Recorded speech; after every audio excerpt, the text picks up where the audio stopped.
The recent public pressure exerted by President Donald Trump on Attorney General Pam Bondi to prosecute his political rivals represents a significant and unprecedented challenge to the independence of the American justice system.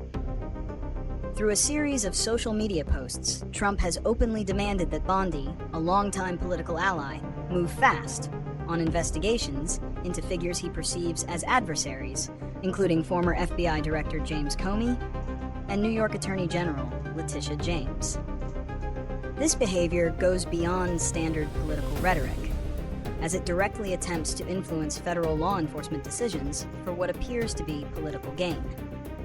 The move is particularly striking given the long-held tradition of a clear separation between the White House and the Department of Justice, to ensure that legal decisions are based on evidence, not on the political whims of the administration in power. This public directive to a sitting attorney general has been widely condemned by legal experts and critics as a brazen attempt to weaponize the justice system for personal retribution.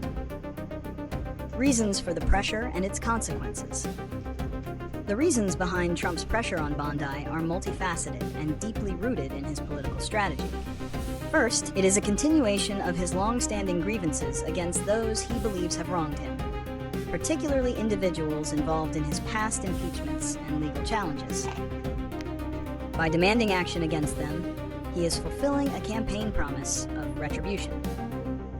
Second, this public pressure serves to energize his base, demonstrating to his supporters that he's actively working to hold his perceived enemies accountable, a message that resonates strongly with a segment of the electorate that feels the justice system has been unfairly used against him. Finally, it serves as a warning to other government officials, a message that loyalty is paramount and that those who do not align with his agenda may face consequences. The consequences of this action are profound and far-reaching. The most immediate is the erosion of public trust in the Department of Justice. When the nation's highest law enforcement official is seen as taking orders from the president on whom to investigate, it undermines the fundamental principle of equal justice under the law.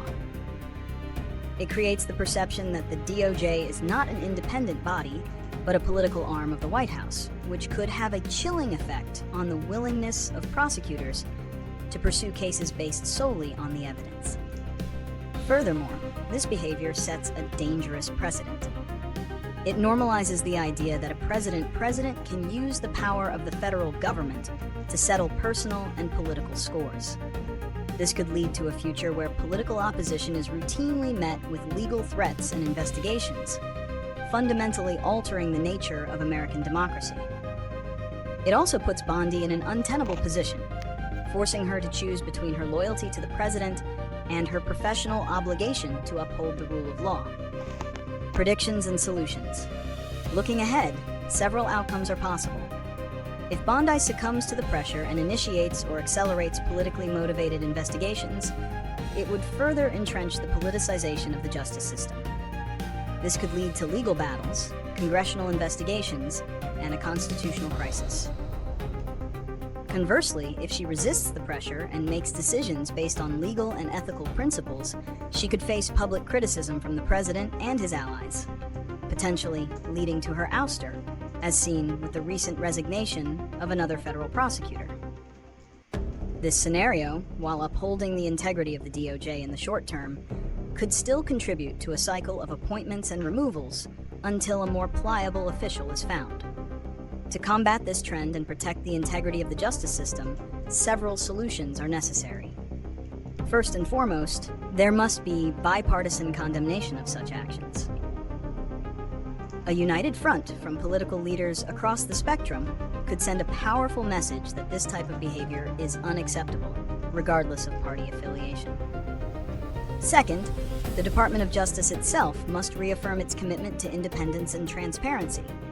This could involve issuing public statements, clarifying its role and its decision-making processes, as well as strengthening internal policies to prevent political interference. Finally, legislative solutions could be explored to create stronger institutional firewalls between the White House and the DOJ, perhaps by codifying the norms of independence into law. While this would be a difficult and politically charged process, It may be the only way to safeguard the justice system from future political manipulation. Ultimately, the preservation of the rule of law depends on the collective commitment of political leaders, government officials, and the public to resist the erosion of these vital democratic norms.